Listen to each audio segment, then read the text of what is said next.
If you tried to describe what God is like, it could be difficult or daunting. But when the people who wrote the Bible pondered the mystery of God, they consistently described God's character in this way: compassionate and gracious, slow to anger, overflowing with loyal love and faithfulness.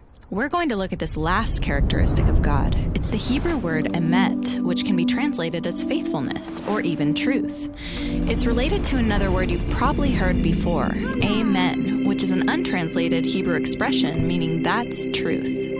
So emet can mean truth, and it can refer to correct ideas or concepts.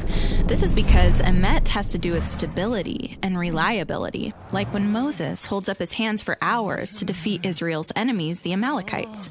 His friends put a rock under him and support his hands so that his hands will remain emet, or steady.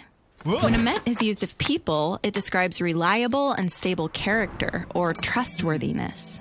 Like when Moses appoints leaders in Israel, they're to be people of emet, people who are trustworthy, who won't take bribes or distort justice.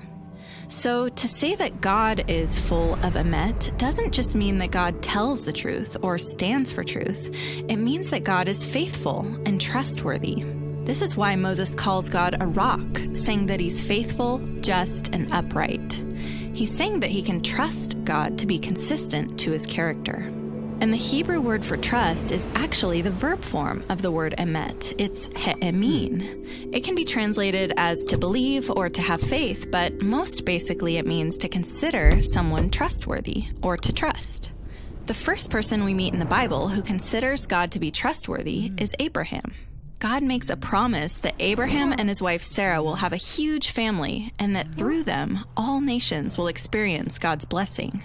But Abraham and Sarah are really, really old, and they've never been able to have any children.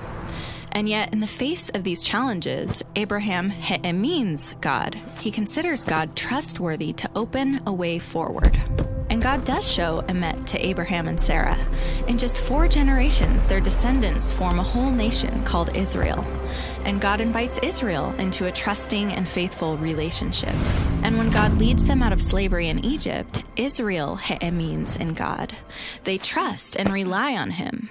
But when they come to the land God promised to Abraham, and they find out it's filled with giant cities protected by giants, their trust in God's emet fails.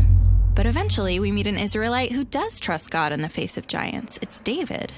He yells at the giant, "You come with a sword and a spear, but I come with the name of the God of Israel." David consistently relies on God. In fact, it said that David walked in emet before God. So David considers God to be faithful and responds with faithfulness.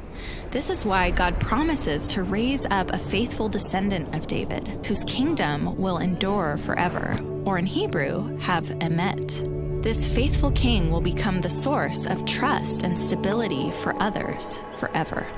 But when the kingdom later collapses, the Israelites find themselves without a home and without a king. And they cry out, "Oh God, where is your loyal love that you swore to David in your emet?"